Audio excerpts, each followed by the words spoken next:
Di padang mahsyar kelak, ketika seluruh manusia dikumpulkan dari Adam sampai kiamat. Bayangkan, sejak Adam sampai kiamat, berapa triliun manusia berkumpul di satu tempat. Dan pada saat itu hampir seluruh manusia gelisah. Kenapa mereka gelisah? Karena mereka ingin status hukumnya masuk surga atau neraka, sementara pengadilan belum juga dimulai.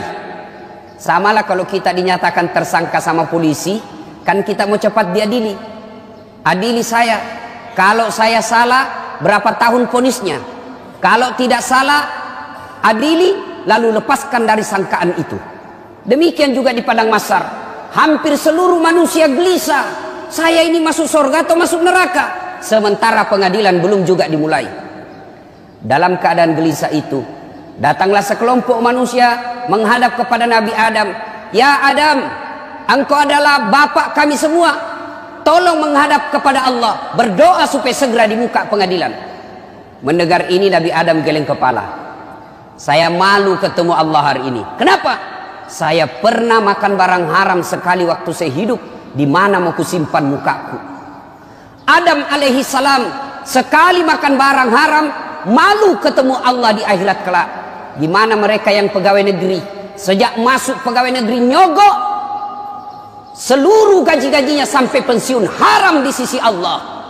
Seumur-umurnya makan barang haram, di mana mau kau simpan mukamu nanti di akhirat? Lalu Nabi Adam berkata, silakan kau datang kepada Nabi Ibrahim alaihissalam, minta kepada Ibrahim alaihissalam. Datang lagi sekelompok manusia ini. Ya Ibrahim, engkau adalah kakek para nabi. Tolong menghadap kepada Allah, berdoa supaya segera dibuka pengadilan. Mendengar ini Nabi Ibrahim pun geleng kepala. Susah, masih ritoka iya. Saya juga malu ketemu Allah hari ini. Kenapa? Saya pernah bohong sekali waktu saya hidup. Di mana mau kusimpan mukaku hari ini? Ibrahim alaihissalam sekali bohong, malu ketemu Allah di akhirat kelak. Gimana anggota DPR yang tiada hari tanpa bohong? Gimana para politisi ketika kampanye pilkada, pilgub, pilpres banyak janjinya, setelah terpilih tidak pernah dilaksanakan janjimu? Di mana kau nanti di akhirat? Cari kau nanti dengan Allah. Mana ini pembohong semua? Ibrahim alaihissalam sekali bohong, malu ketemu Allah. Gimana kita yang politisi tidak hari tanpa bohong? Lalu Ibrahim alaihissalam berkata, coba kau datang kepada Nabi Nuh alaihissalam, minta berdoa. Datang lagi sekelompok manusia ini menghadap kepada Nabi Nuh. Ya Nuh, engkau adalah Nabi dan Rasul. Tolong menghadap kepada Allah, berdoa supaya segera dibuka pengadilan. Nabi Nuh pun berkata, susah juga. Saya malu ketemu Allah hari ini. Kenapa? Saya pernah diutus menjadi Nabi. La ilaha illallah. Tiada Tuhan selain Allah. Jangan sembah kecuali Allah. Anakku lawan saya. Saya malu ketemu Allah. Saya diutus menjadi nabi, justru anakku melawan saya. Nuh alaihissalam, satu anaknya membangkang, malu ketemu Allah di akhirat kelak. Gimana kita yang 3 anak, tidak ada yang tahu sholat. Satu pengedar, satu pengisap, satu kawin lari di bawah bandar. Nuh alaihissalam, satu saja anaknya, malu dan takut ketemu Allah. Gimana bapak-bapak? 4 anaknya tidak ada yang bangun sholat subuh. Demi Allah, yang bisa menyelamatkan kita nanti di akhirat, ketika kita sudah dikubur, bukan rumah mewah, bukan rumah dinas, bukan mobil mewah, bukan tabungan, tapi apa? Anak yang soleh dan soleha yang mendoakan kita. Suatu ketika Nabi Allah Muhammad SAW menuju ke satu tempat. Dalam perjalanan ke tempat itu, Nabi Allah Muhammad SAW beserta sahabat lalu berkata, Nabi, cepat-cepatkan langkahmu. Kenapa? Nabi melewati pemakaman. Nabi bersabda, peri-peri kok. Sahabat langkahkan kaki dengan cepat. Selesai di tujuan, Nabi sampai balik lagi dengan rute yang sama melewati kuburan. Sahabat ingin mempercepat langkahnya karena tadi disuruh cepat. Sahabat mempercepat langkahnya. Nabi berkata, nggak usah cepat-cepat, santai saja. Sahabat bertanya, ya Rasulullah, tadi waktu pergi kami disuruh cepat, sekarang tidak, ada apa? Nabi menjelaskan, andai saja kau diberi pendengaran seperti telingaku, kau dengar ini orang tadi disiksa, diazab di kuburnya, disiksa di kuburnya. Saya tidak betah, kasihan saya tidak betah mendengar dia disiksa lama-lama, maka saya percepat supaya saya tidak dengar. Waktu pulang tidak lagi. Kenapa? Saya dengar berita dari Jibril, Allah perintahkan malaikat penyiksa kubur, hentikan siksaanmu. Kenapa? Tidak mungkin bapaknya kusiksa di kuburnya sementara anaknya lagi mengaji sekarang membaca Bismillahirrahmanirrahim. Baru anaknya membaca basmalah, orang tuanya sudah lepas dari azab kubur. Itu anak yang soleh. Kalau anak yang suka mabuk, anak pezina, anggota DPR tapi nipu, jadi politisi tapi koruptor, bapaknya nanti juga disiksa di kubur. Nabi Nuh lalu berkata, tolong kau datang kepada Muhammad, Nabi penghulu segala nabi. Datanglah sekelompok manusia ini menghadap kepada Nabi Muhammad. Ya Muhammad, engkau nabi dan rasul, tolong menghadap kepada Allah, berdoa supaya segera dibuka pengadilan. Kalau Nabi sebelumnya angkat tangan dan malu ketemu Allah, Nabi Muhammad berkata, kalau bahasa kita, tenang sampean, duduk mako, tudah mana no, duduk kok, saya menghadap kepada Allah. Hari ini Allah dengarkan doaku. Di sini berlaku salah satu mukjizat saya. Selain waktu saya hidup punya mukjizat Al-Quran, jari-jari tangan saya keluar air, kemana saya jalan dilindungi oleh awan. Hari ini berlaku mukjizatku di akhirat satunya. Apa? Allah dengarkan doaku hari ini. Syafaat saya berlaku hari ini, di mana seluruh manusia tidak didengar doanya, malaikat pun tidak didengar pemohonannya hari ini. Hanya saya yang didengar Allah. Duduk sampean.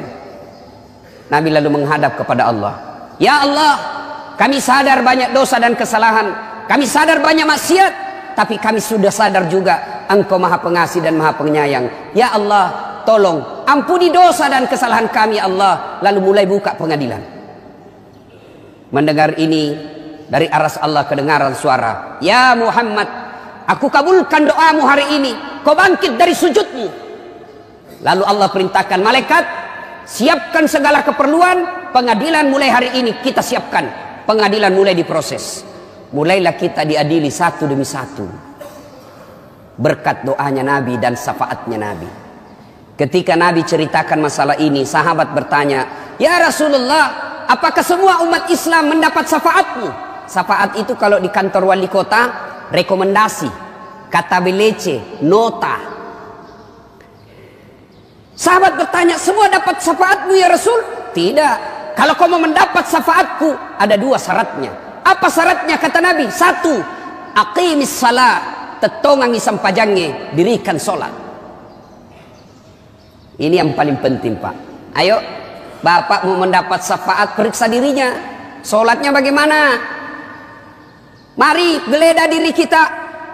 Saya mengamati dari 5 rukun Islam, sholat ini yang paling banyak dilalaikan orang Islam. Puasa Pak, biar tukang judi ikut puasa Ramadan,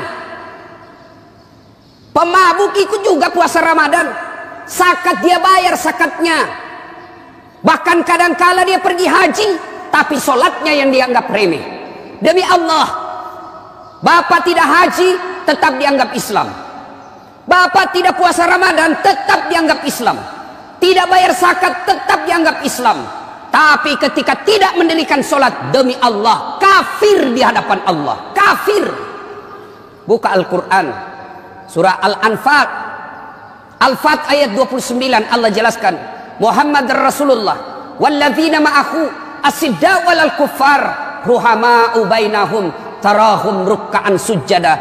Tanda umat Muhammad itu, kalau dia mengaku Islam, rukka'an sujjada, kamu lihat mereka ruku dan sujud sholat 5 waktu. Bapak tidak puasa 5 tahun berturut-turut tidak puasa, tobat hari ini, besok dia bayar puasanya yang lepas, tidak ada lagi kalanya. Tidak bayar zakat 5 tahun berturut-turut, tobat hari ini, besok dia bayar semua zakatnya, selesai utang zakatnya. Tidak haji padahal sudah mampu, tahun depan dia daftar, tahun depannya dia berangkat haji, selesai utangnya soal haji. Tapi kalau Bapak tidak sholat subuh tadi, bagaimana cara bayarnya? Coba jelaskan. Yang tidak sholat subuh tadi bagaimana cara bayarnya? Tidak ada, tinggal nunggu siksaannya. Begitu bapak tidak sholat subuh, besok bagaimana caranya? Dia bilang anak muda, besok Ustaz saya sholat subuh. Ya besok untuk besok. Ya, saya sholat 2 kali, lebih salah lagi. Tidak ada pak. Begitu pentingnya ini sholat.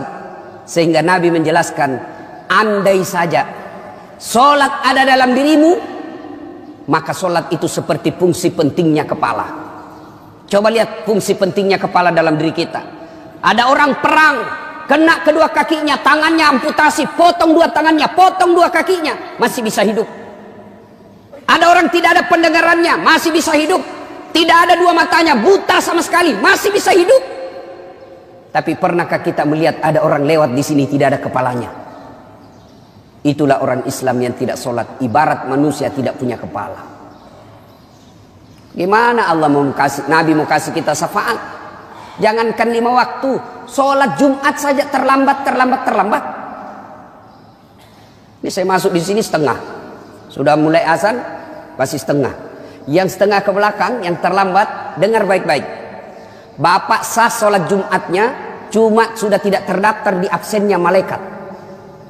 Sah sholat Jumatnya, tapi sudah tidak tercatat di buku hadirnya malaikat. Begitu hatib naik baca khutbah Assalamualaikum, buku malaikat tutup, lapor yang terlambat datang tidak ada dalam namanya. Itu ciri-cirinya, coba lihat, tandai mukanya mereka pak. Mereka itu paling terlambat datang, paling cepat pulang. Assalamualaikum, salamku, lompat. Baru mau masuk surga, nenekmu punya surga. Cuma sholat Jumat andalannya sekali sepekan, itu pun terlambat, paling cepat pulang. Gimana kita nanti berhadapan dengan Allah? Auzubillah min dzalik.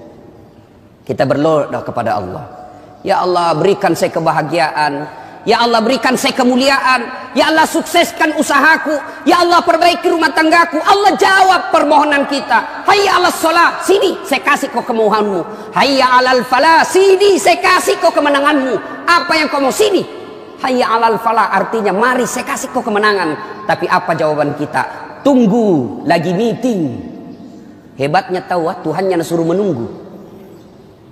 Wali kota saja kalau panggil ajudan langsung lari ajudannya pak. Ajudan lari langsung pak, siap pak. Biar lagi tidur langsung bangun. Lalu kenapa ketika Allah yang memanggil kita, hayya 'alas shalah, jawaban kita, tunggu, lagi ada pembeli.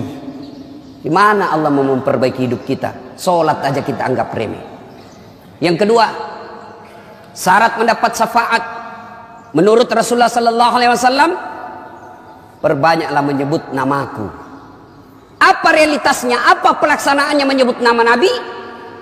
Salawat kepada Rasulullah Muhammad sallallahu alaihi wasallam. Kadang saya ditanya, Ustaz, kenapa doaku tidak dijawab Allah?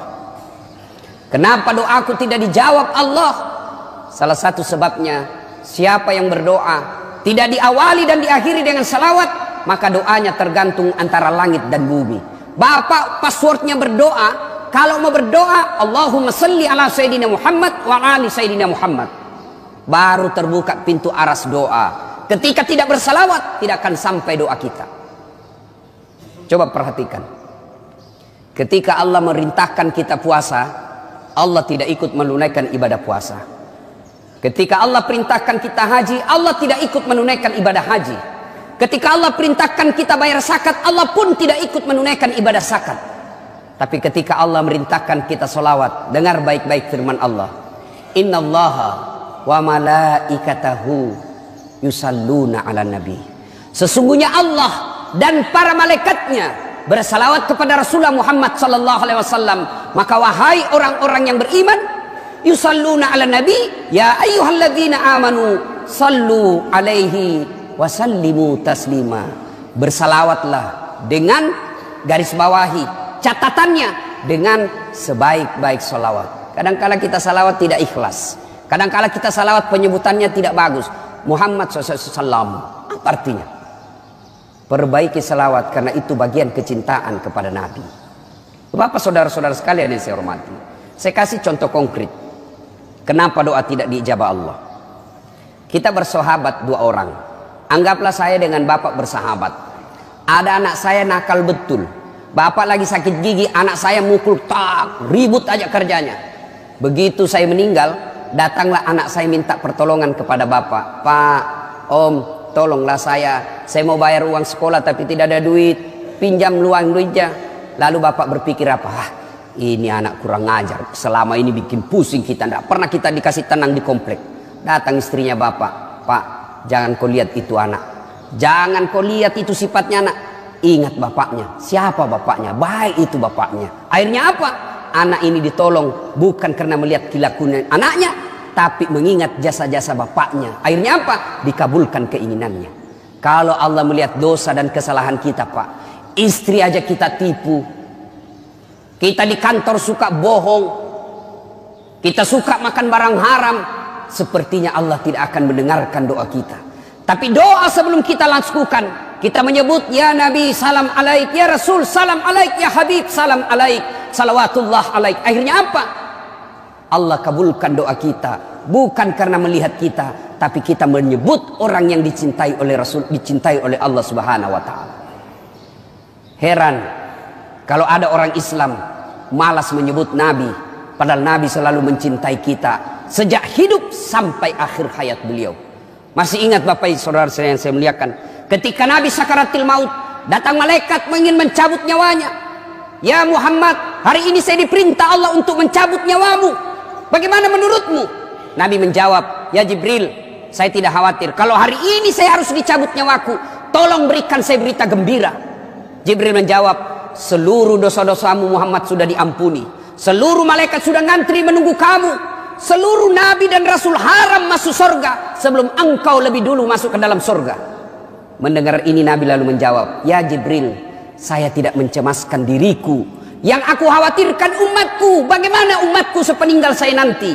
Jibril lalu naik menghadap kepada Allah. Turun Jibril membawa berita, ya Muhammad, ada berita gembira dari Allah. Meskipun engkau sudah tidak di tengah-tengah umatmu, meskipun engkau sudah tidak di tengah-tengah umatmu, meskipun engkau tidak di tengah-tengah umatmu, selama umatmu masih berpegang kepada Quran dan Sunnah, aman umatmu.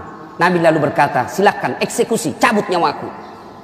Mulailah dicabut nyawanya Rasulullah, meninggalkan telapak kaki, meninggalkan betis, naik ke perut, sampai ke dada, sampai ke kerongkongan. Di bibir beliau, apakah beliau ketika mau keluar nyawanya, siapa yang disebut? Apa beliau sebut Khadijah? Apa beliau istri Aisyah? Apa beliau sebut cucunya Hasan Husain? Tidak. Siapa yang disebut? Ummati, ummati, ummati. Umat kita yang disebut Nabi. Dan di akhirat kelak dijelaskan oleh Rasulullah, ketika hari kebangkitan, manusia pertama dibangkitkan Allah di hari kebangkitan, Rasulullah Muhammad sallallahu alaihi wasallam. Naik jenazah beliau, seolah-olah bangun dari tidur dia gosok matanya, lalu dia buka, dan begitu dia buka ada Jibril di depannya. Lalu Nabi bertanya, ya Jibril, hari apa ini Jibril? Jibril menjawab, ini hari kebangkitan seperti yang dijanjikan Allah kepadamu. Lalu Nabi menjelaskan, kalau ini hari kebangkitan, siapa yang dicari Nabi? Apa beliau cari bapaknya yang tidak pernah dilihat? Apa beliau cari ibunya yang cuma 4 tahun bersamanya? Apa beliau cari cucunya Hasan Husain yang sangat disayang? Tidak. Siapa yang dicari Nabi? Jibril, kalau ini hari kebangkitan, aina ummati? Mana umatku? Mana umatku? Begitu cintanya Nabi kepada kita. Lalu apa balasan kita kepada Nabi? Kadangkala kita injak-injak sunnah Nabi. Kadangkala kita bersalawat pun kepada Nabi kita sangat pelit. Sehingga pantas ketika Nabi jelaskan, sepelit-pelit umatku di antara kalian adalah yang ketika dia dengar namaku, dia tidak mau dan enggan bersalawat kepadaku. Ya ayyuhalladzina amanu, sallu alaihi wa sallimu taslima. Semoga ada manfaat. Lebih dan kurangnya mohon dimaafkan. Nun wal